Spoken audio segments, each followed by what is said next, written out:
Welcome to episode 82 of the Valley Sports Talk podcast. As you can see by my background, and Brandon's background, he's still at home, even though the day we're recording this, he will be here by the end of the day, if I'm not mistaken, unless your plans have changed again. No, I will be there. So yeah, I'm back at school. Different background because I changed my room around completely. Brandon will be here by tonight. So next week, both of us will be in the same house, and I can usually hear him when we're recording because he's the bedroom beside me. But Are yeah, we doing, are we going to two podcasts a week next week? Because as we're recording this, the oh, we were NFL season start starts next 1 week Thursday. today.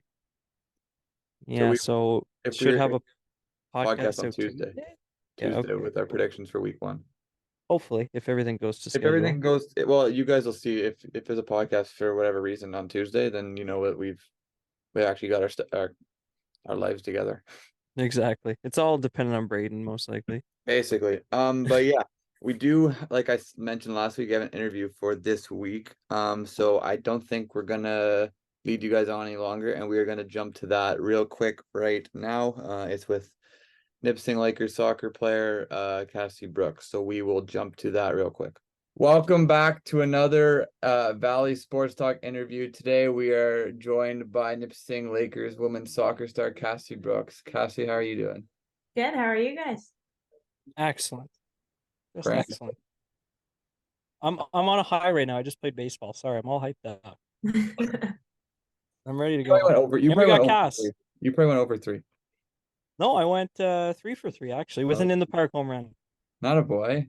Yeah, So yeah, kind we of have crazy. Cassie joining us for an interview today. So, if you could, for the first part, could you give us just a quick introduction about yourself, sort of where you're from, what you're doing in school, and sort of how you got started playing soccer? Yeah, of course. So I'm from a small town in the GTA area. It's called Bellefontaine, Ontario. Um, I'm in my fourth year now of my undergrad at Nipissing University. I am double majoring in psychology and geography with a minor in French. And I'm on the women's soccer team, of course. So um, basically, I started soccer at a very young age. I think I was around 6 years old. So I went through like the whole Timbits program and everything, just like probably most of everyone here. And yeah, I just kind of developed and grew my soccer, and yeah, and now I'm found myself at Nipissing University playing. So yeah. Yeah, it's cool. And was soccer like your always your main sport, or did you branch out and play a bunch of other things? So I had two main sports, and my parents kind of helped us choose it based off of like seasons. So soccer was like my main summer sport. And then I also grew up ski racing, which was I was also very competitive in. So that was like a winter sport, and they both like overlapped in the fall and springtime as well. So those were my two main sports, and I played a bunch of other sports like basketball or ultimate frisbee on the fun with like in middle school or in high school and stuff. So yeah. So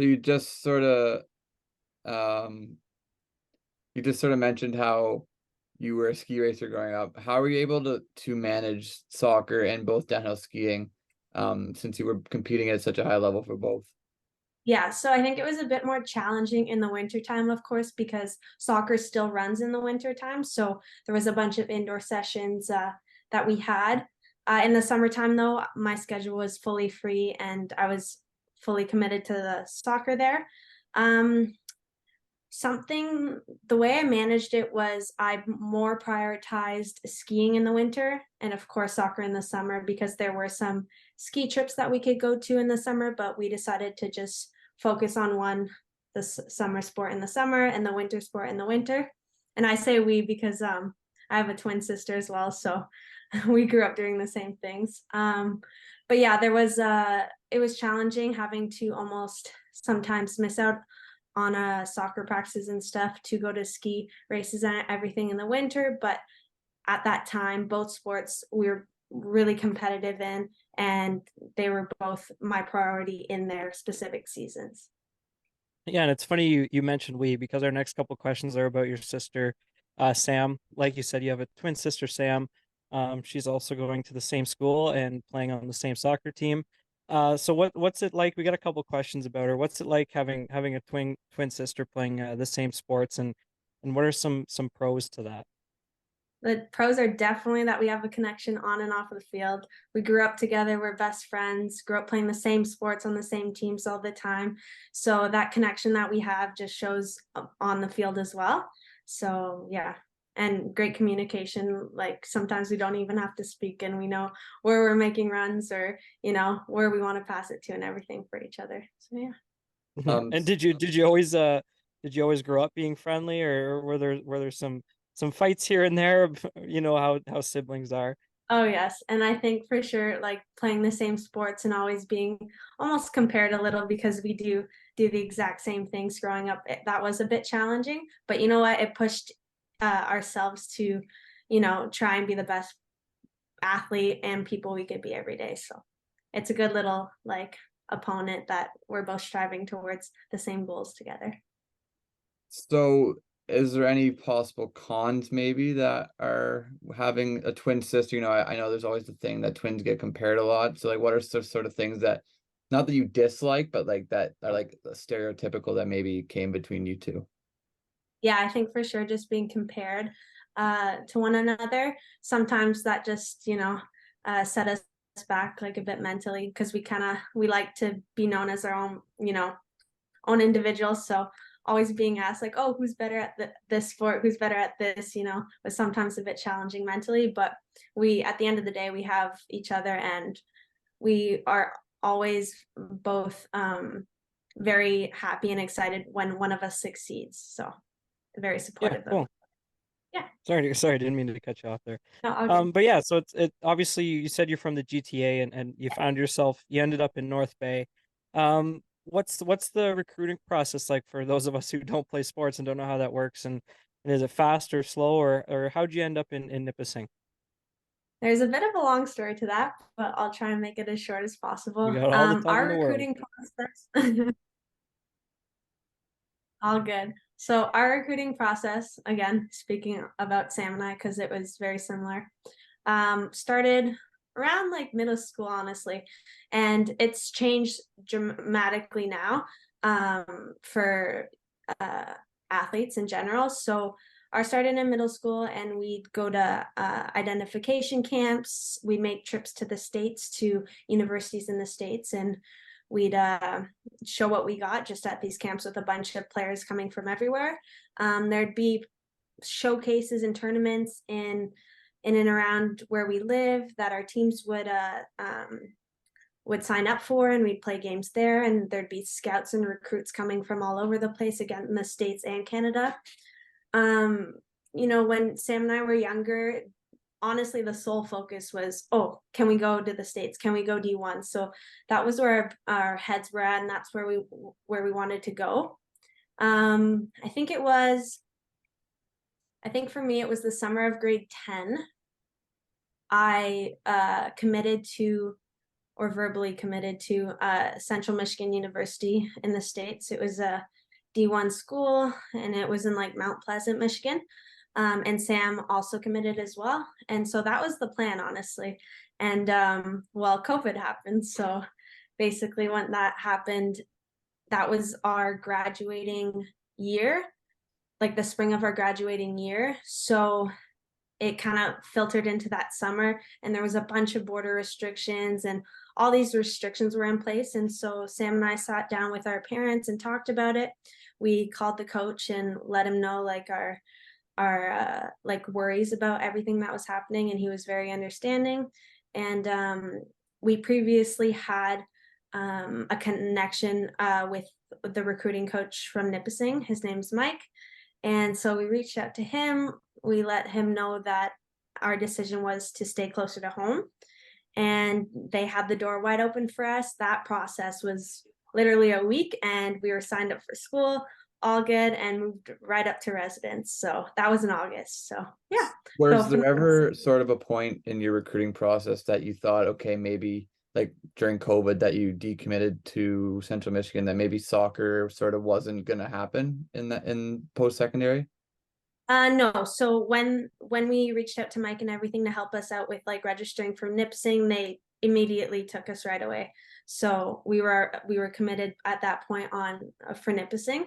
And the reason was because when Nipissing first saw Sam and I play, they did want us, and we let them know that, we were going and committed to Central Michigan, but they kept the door open for us. So they said, if anything ever happens, we're here. And yeah, so that's why we reached out to them, was because we felt, like they wanted to see us succeed in wherever we wanted to go, wherever we ended up going. So we knew that there was that support there from the team and the coaches. Yeah, and I mean, apart from soccer, your family's big into downhill skiing. Um, how did you land in soccer apart from instead of like downhill racing? Because I know we have a team in Nipissing. We have, I don't know if it's downhill, but definitely cross country. And so how did soccer be the sticking point instead of downhill skiing? So yeah, so at Nipissing we have a Nordic ski team, so that's cross country. We don't have a downhill skiing team here, unfortunately. That would have been cool, because who knows, maybe multi-sport. But Yeah. basically, we kind of figured out that once we graduated high school, that we were going to school, well, first for our academics, but second to play soccer. The reason why we chose soccer was there's more variety for the schools. Downhill skiing, you only see it in a handful of schools, and it's also a much harder sport, to go further in. A lot of people stop after grade 12 year, or even after grade 10 year. So yeah, we just knew, both Sam and I, our vision from high school, our plan was to be done competitive ski racing after grade 12, and then now I've transitioned to coaching. So that's been awesome. I've really enjoyed it, and just passing on my knowledge to younger athletes has just been amazing. Yeah, and I mean, while you're on the track of talking about coaching, like you just said, you have transitioned into coaching downhill skiing. Go into a little bit more detail. What's that like? I just love seeing athletes succeed and surpass like any struggles they have. And a couple of things that relate to, honestly, me academically, is I'm going into sports psychology is the area I'm going into. So I've always had an interest in like performance anxiety and things surrounding sports, like that. So my first year coaching, I had a couple athletes that were struggling with performance anxiety, and just being, in the mindset to race and on a race day, or train on a race day, and prepare like you want to race on an actual race day.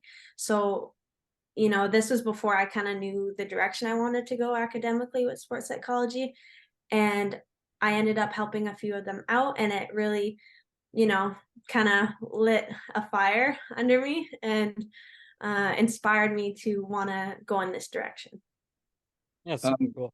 Going back to soccer, you mentioned that sort of the reason you decided to come to Nipissing was due to COVID. Like, COVID had a big help. If mistake me if I'm wrong, but the very first year that you were technically a Nipissing student on the team, you guys didn't play any league games, right? No. So how did you sort of keep in shape, keep your soccer skills up without being able to play any games? So there's actually another funny story to that. Coming into my first year, because of COVID, I previously broke my collarbone, and I had a plate and 6 screws in there, and it was really healing very fast. So it was starting to bug me a lot. And so when COVID happened and that transition to Nipissing happened, I ended up booking a surgery to remove those out. So I ended up doing that the last week of August before moving up in September. And so unfortunately I wasn't able to train first year until like the very end, because it was a 3-month recovery, and OUA had no season. It was only practices, and there was a lot of restrictions with like numbers and how we can do our training sessions and everything. Like, you had to be a certain distance apart and everything. So there wasn't really a bunch of games. So I was mostly on the sidelines and helping set up and drills and tear down drills for my first year. Gotcha. Yeah, and I mean, we're gonna finish off with a bunch of soccer questions here. So I wanna get one kind of school related one in there before we do that. We had Owen on previously on the Lakers basketball team, and I just like hearing different school athletes' answers to this question, because it's not easy, like balancing your social life and your academic life and your like your Athletic. athlete life, athletic life. There you go. Noah, step in there. So how do you balance it, and how have you found that as you progress through the years, you're getting better at it as you've done it multiple times? Yeah, of course. So honestly, it's something that has luckily come easily for me. Just growing up being a multi-sport athlete, always prioritizing school, a- athletics, and also family. I always go and have those three kind of categories. I'm here. Um, the first priority is always family. The second priority is always school, and then the third is the soccer. So it's just something that I've grown up with, and I've taken some tools along the way that I guess have helped me, always having a schedule, prioritizing time for, when I'm going to complete this homework, when I'm going to do this assignment, and then working that in with like practice schedules, game schedules. And especially when we're traveling and everything, can I fit some of that academic work on the bus, or can I call my parents and see how they're doing and everything? So always trying to fit in stuff within my schedule, writing it down. I have like 2 calendars in my room. I have a bunch on my laptop. So I'm very organized in that sense. And I think that's helped me along the way. It wasn't a really big transition for me to university in that sense. I think I was prepared for it. And honestly, it's been awesome. Yeah, it's definitely not easy. So this going back to sort of actually like in game situation. This past year, you had a career year to your standing and were named a first team OUA All-Star. So what did you sort of feel different about last year, and how do you sort of keep that momentum and confidence going into this year? Yeah, so I think the big thing about last year is I grew and developed my confidence to a level that I've never had before. And it showed in my results, which I was really proud of. And, I'm proud of all my teammates, because it doesn't only take one person, it takes a whole team to get there, and to support each other individually in reaching our individual goals. So I think it just, getting on the field some more, getting some more play time last year, and getting comfortable with the girls and getting a better connection with them, really boosted my confidence. And that has translated into my summer season. And I've been working on individual things like being more creative, taking girls on 1v1, just trying to express myself on the field as much as possible.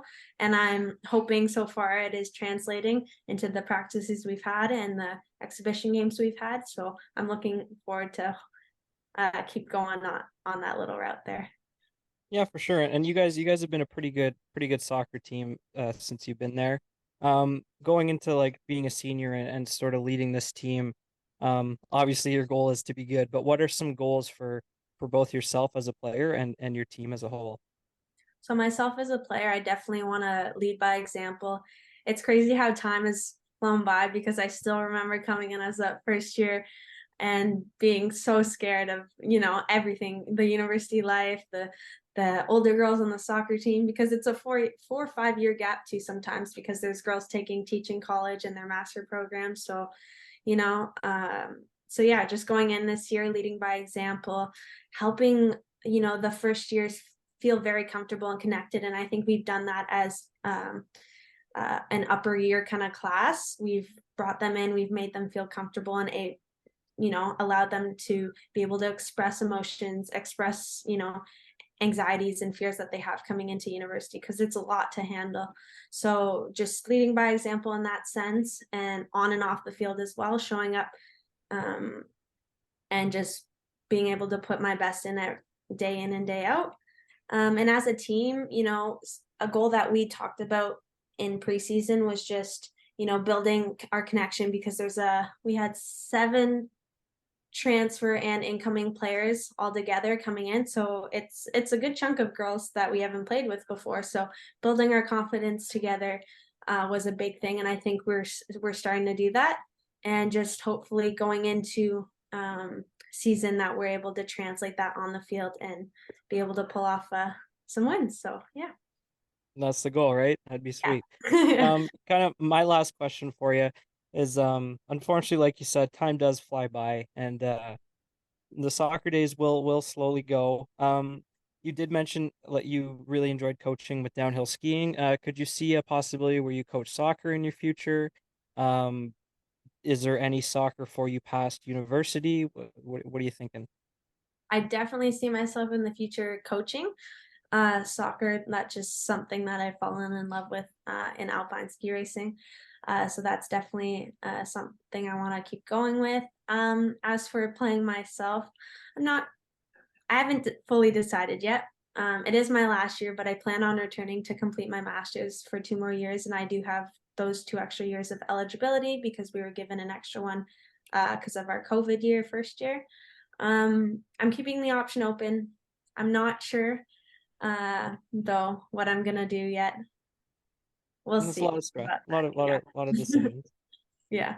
But yeah, definitely coaching in the future.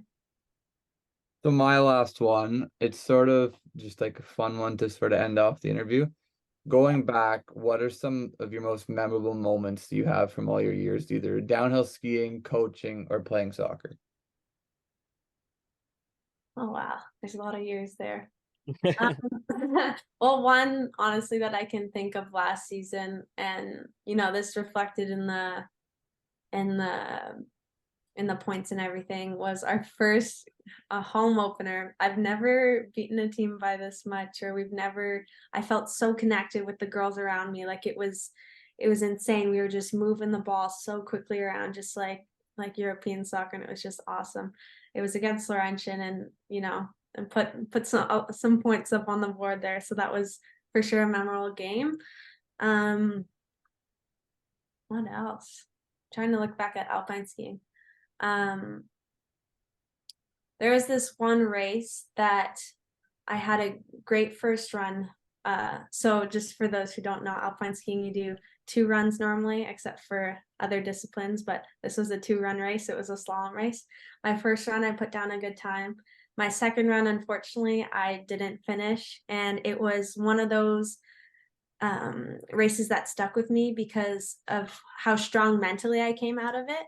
So it's really easy to get down on yourself, when you miss a pass, when you don't finish a race, when anything in any sport like that. So um after not finishing that second run and not being able to put down a good time and an overall good finish, I came out of it, and it just ignited another fire for me to keep pushing and keep going. So then the next race that I had, I took that energy and that passion with me, and I put down another good run. So that one was a pretty memorable one.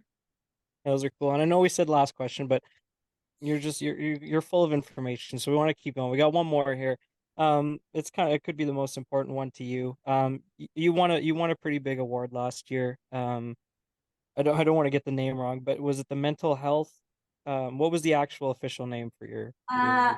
Mental Health Leadership Award. Yeah, and that's a pretty big deal. So we didn't want to go through this interview without mentioning it. Can you tell us, like, obviously you're a deserving winner. Um, what kind of do you do on a day-to-day to get recognized for something like that? And then what did it mean to you getting that award? So on a day-to-day, what I do, and as well, one of the other girls on my team, and she's actually my roommate as well, Taylor Shell. We're both the point people for the soccer team. And basically what we do is we're there to support our team and being able to give any girls information about mental health or send them in a direction if they need any extra support.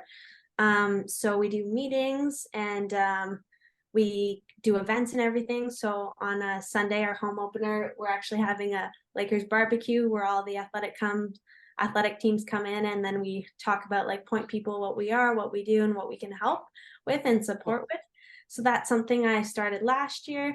And I actually applied for like the head student athlete point person position this year. So hopeful to get that. So that's something I do on it like a day-to-day basis. And I also just, check in on the girls, check in on the incoming athletes, make sure they know they have my support. They've got my number. So if anything ever comes up, I'm always there to listen and talk, whether that's about soccer, school, life, and everything. So it's just something I'm passionate about, is helping people in that sense. And just like with respect to, mental health in general, and like sports psychology, and just mental illnesses and everything.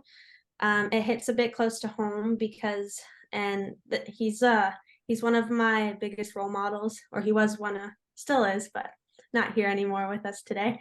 One of my biggest role models was my uncle, and he served our country, and unfortunately he suffered from PTSD, post-traumatic stress disorder, and I just saw how that could influence someone's life in a negative way, especially when they don't have the support they need.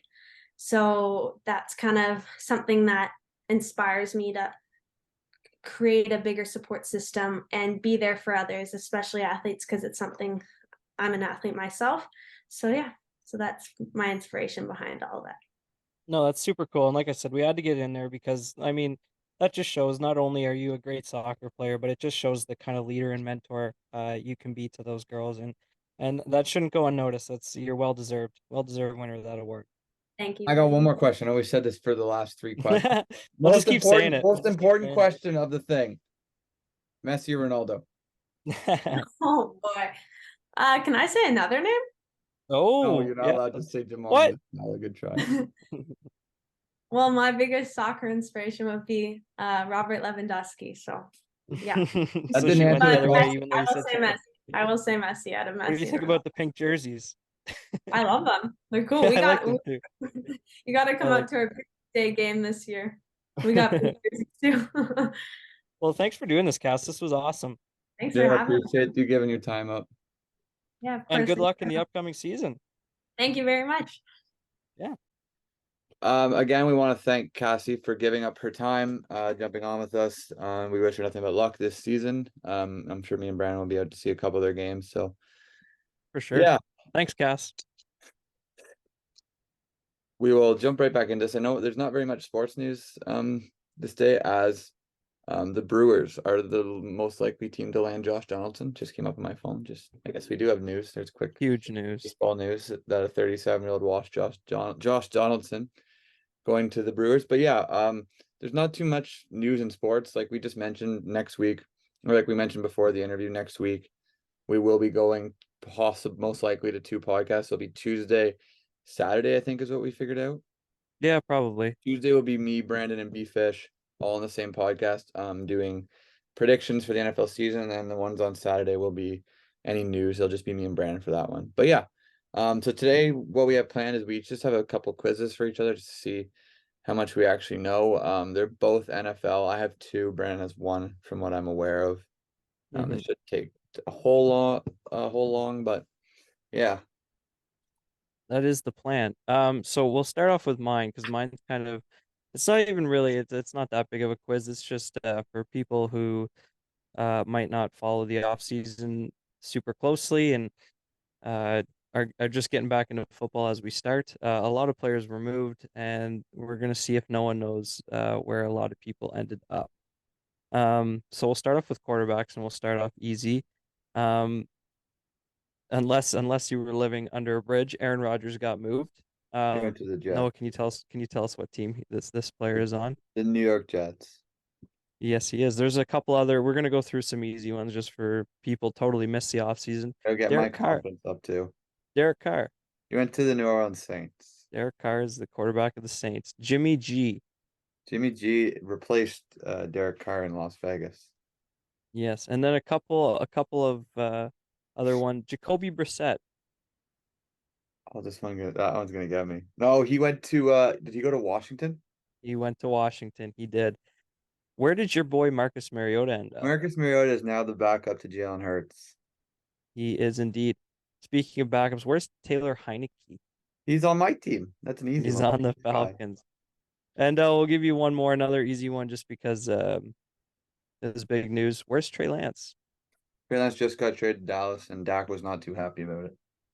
And we were talking about a 4th round pick. You say yes automatically, and it was a 4th round pick. It ended up Yeah, it being. was. Okay, let's talk about some wide receivers. Well, again, we'll start easy and work our way down. Where's DJ Moore? DJ Moore went to Chicago, the South Side. He did. What about D Hop? D Hop is now Ryan Tannehill's #1 weapon. Where's Juju Smith-Schuster? Juju's in New England. He is in New England. Where's Adam Thielen? Carolina. He is in Carolina. Let's go down. Do you know where? Let's look for a fun one. Do you know where Nelson Aguilar is? Did he change teams this offseason? He did change teams this offseason. I thought he was still in New England, but He's moved. I'm not, I couldn't tell you. Nelson Aguilar is a Baltimore Raven. We got to Really? stump you on one of them. Here's a funny one. I don't know. I didn't know this. You probably Cole Beasley. Cole Beasley. Oh, he's with the Giants. He is with the Giants. How can you get that? Good. Because I was There you looking go. at rookie, I almost took Jalen Hyatt in the rookie draft, so I was looking at the depth chart and I remember seeing his name there. Okay, fair enough. And then I guess tight ends ain't that big of a deal, except for Darren Waller. You want to tell everyone where Darren Giants. Waller and Mike Gesicki, he moved as well. I'd say he went to the Patriots. Mike Gesicki did go to the Patriots. The last one I want to do is we'll go over some running backs. Where's Miles Sanders? He's in Carolina. He is. Where did Carolina sent a Del bunch of mid people this offseason. It really did. Um, where is Rashad Penny? Rashad Penny went to Philly. He did go to Philly. Damian Harris. Buffalo. Speaking of Buffalo, where's Devin Singletary? He's in Houston, right? He is in Houston. What about let's keep it going. He just got released, Myles Gaskin. He got released and signed with Minnesota. Oh, the kid's on one. The kid is on one. We gotta give you one that'll stump you. You Where's got Ronald Jones? Ronald Jones is suspended for the first 2 games, but he is in Dallas. Jeez, he's on one. I gotta get you one that you won't get. You know where Chase Edmonds is? Is he in? He's in your division. He's in with Tampa. He is with Tampa. And I knew it was a red team. I was gonna say Arizona to start, but what's another one? What would be another good one to end you off on? Um, where's Latavius Murray, the old man he just himself? got released, did he not? Did he? Okay, well, before he got released, where was he? Was he in New England or am I thinking of somebody wrong? You might be thinking of someone else then, because he's Baltimore? not. Was he in Baltimore? No, Oh, I don't know he's a that. he's a Buffalo Bill. Oh, yeah, you're right. Yeah. No, maybe I think it was Ty Montgomery that got released. He's another guy. I always get those two mixed up. Yeah, it could very well be. But yeah, that's my thing. So for those of you who are just getting back into football, there was quite a lot of moves. Yeah. I did better than that I thought I was going to. I was kind of scared. Yeah, I you got did 2 wrong. great. No, I'm scared. I went easy on you. Take it easy on me. So mine is easy as I can't see you. Can you still see me right now? I can see you, I yes. had to go on I had to go on Your face is right up on the screen. It's that cute. makes sense. Oh, where the heck is the zoom? Oh, there. Can I not? Probably Can I not. not make this smaller? Okay, anyways, we're just gonna hope that it can still see me. I can see you. So mine is, since the new year is about to start, I decided to make sure that you knew what the heck happened last year. So I want you to name me the top 10 league leaders in receiving yards for last year. Oh, 10? Okay. Top 10. We'll go Justin Jefferson. He's number 1. Would Jamar Chase have made it on there? Jamar Chase is not in the top 10. Okay, so injury because he did miss He quite a only few played games. 12 games. Yeah. AJ Brown. AJ Brown is number 4. Let's go down the list. Um, is Chris Olave there? Chris Olave is not in the top 10. He was 6 yards behind Jamar Chase. Jamar Okay. Chase, for reference, is 17th. Okay. CeeDee Lamb. CeeDee Lamb is number 6. Okay. I don't think it would be anybody else in that division unless Scary Terry did it, but I'm not going to guess that. Tyreek Hill. Tyreek Hill's number 2. Let's stay in that division. Keenan Allen was hurt. Mike Williams was hurt. Devontae Adams. Devontae Adams is number 3. Okay. How many we got? You still need 8, 9, you still need 7, 8, 9, 10, and 5. Okay. For some reason, is Hollywood there? Hollywood Brown is not there. No, I know just he got so many yards when D-Hop was down. Let's move to the other division. No one on the Titans. Nobody on the Colts. That division kind of sucks. Jacksonville. What's his name? Is Christian Kirk there? No, Christian Kirk is number 15. No. That's a Okay. good guess, though. Okay, no, I don't think anyone from the Ravens would be there. Nobody from the Steelers. Oh, obviously, Kelsey. Why am I forgetting Travis Kelsey Kelce is number 7. for? No, I don't think Amari Cooper would be there. Is there any? Am I missing? Number 12. I'll give you that Okay. reference. He's Is 12. it all wide receivers left? Yeah. Kelce is the only tight end in the top 20. Next closest person is TJ Hawkinson, and he is number 26. I might be stumped. Like Mike Evans. No, He Mike wouldn't Evans is crack not. Mike this. Evans. Mike Evans is number 13. Okay, so it's basically like a 1,000 You have yards. 3. You have 1 sec. I gotta think. Is You have Waddle there? Waddle is number 6. Okay. You have Well, I another guess- receiver from that division in there. Really? Oh my God! I didn't guess Diggs. Yeah, Stephon Diggs number That's 5. bad. That's So you bad. got two wide receivers. These 2 are also in the same division. Garrett Wilson. No, Garrett Wilson is not in there. Wrong Oh, division. these two people are from the same, These not two that division, but same these two division. people are from the same division. Okay, is it NFC or Number 9 and 10. AFC? Sorry? AFC or NFC? NFC. Really? It's not the North. I don't think like Debo would be there. What division would this be?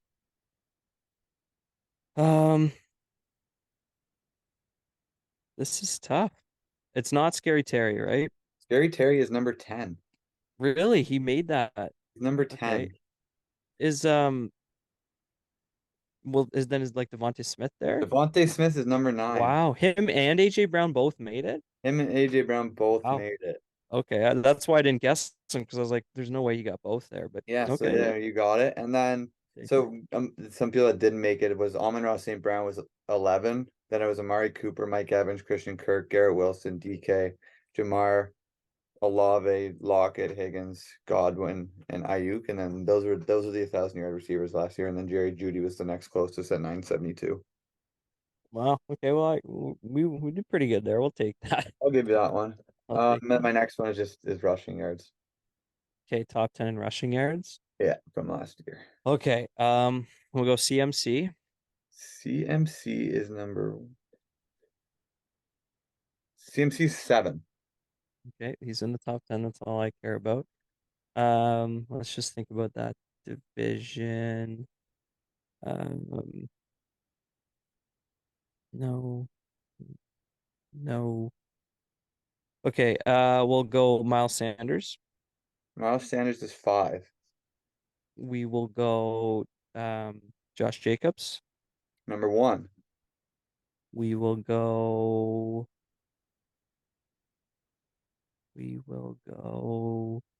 Austin Eckler. No, he's not in there. Really? Austin Eckler did not break 1,000 yards last year. Okay. But he also did lead in receiving yards. Yeah, he's such a never mind, sorry. CMC beat him by 20 yards. Okay. Who else was I just thinking of? Joe Mixon. Joe Mixon is not there. What? Okay. Would like Justin Fields count? Justin Fields is he is number 7. Okay. so he counts. I assume he's the only quarterback here because Lamar was hurt. Yeah, I'm gonna stick with that and hope that's right. Um, who else? Tony Pollard wasn't a runner. Zeke didn't get enough yards. We already said Miles Sanders, Brian Robinson. There's no way. Oh, Barkley, Saquon. Saquon's number 4. Okay. Still got 2, 3, 6, 8, 9. Or no, 9, 10, sorry. We're missing some of the big boys, eh? Jeez. Derrick Henry. Number 2. Did Jonathan Taylor make this list? No, he is not. Nobody in Miami, nobody in Buffalo. Nobody on the Patriots. It could be Ramondre. Ramondre did not crack the top 10. He is 15th.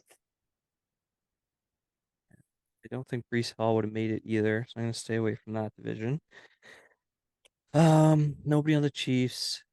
I don't think he would have made it on the Broncos. We already said Josh Jacobs, and then we said Eckler, so we're getting away from that one. God, this is tough. I think we're looking at a lot of I NFC. don't know if 9 is definitely gonna be tough for you, but I think you should get 10, 6, and 3. I would hope so. Okay, we're gonna go to the NFC here. Like Aaron Jones. Number 10. Okay. Dalvin Cook. Number 6. Okay. I don't think Swift on the Lions or Jamal Williams would be there. Jamal Williams is number 11. Oh, really? That's a lot higher than I would have thought. Okay. Nobody from the Bears. Once after Aaron Jones, it kind of drops off a decent amount. How many yards did Aaron Jones have for reference? 1121. Okay, so Algier is not on there No, Algier is because he had 1,000, right? 16th. He's Yeah. 16th. He had 1,035. Kamara didn't make this list, did he? No. Didn't think so. God, that's tough. I don't have number 3. I know I don't have number 3 3. and 3 and 9. No, it's not Leonard nor Fournette. And then who's the last team in that division? The Panthers? Oh, don't think so. God, who's number 3 is in the NFC? No, I believe it's AFC. What do you mean you believe? What about number 9? Number 9 is they're both AFC. Okay, so I gotta get out of the NFC. Okay. Yep, Okay, they're let's both think. AFC. Oh my God. Oh my God. Nicholas Chubb. Yep, number 3. As soon as I thought AFC, I was like, wow, that's crazy. Gotta be. Okay, let's stay in that. number 9 is all you're missing. He's also in the AFC. Najee? No, Najee is number 17. Okay, so it's not Not in that division. Not that division. Damian Pierce was hurt. Texans, Colts, Jaguars, like ETN. I don't think ETN so. is number 9. It is ETN. Wow. You know what's ETN's funny? 9. Not even to say this. I was thinking of ETN like a long time ago, and I was like, "There's no way." Yeah, But he did have a massive end. so like the people like the 1,000-yard rushers from lowest, Tony Pollard had 1,007, and there's Najee, Algier, Ramondre, Kenneth Walker, Jamal, and then the top 10. I didn't even. Yeah, I was thinking Kenneth Walker too. Damian Pierce only played in 13 games and was only 60 yards away from 1,000. Yeah, when he ran, he was it was weird. The Texans, they were so bad that even when they were losing, they weren't throwing. Yeah, They just kept weird. they just kept running. Anyways, like we said, there's not much news today, so we just sort of want to see our football knowledge, and I think we get a pass. It's all right. We're rusty. It's We're rusty. But yeah, I think with that, we'll wrap up this week's episode, and we will hopefully be back next week on Tuesday. So That's the hopefully see plan. you then. See ya.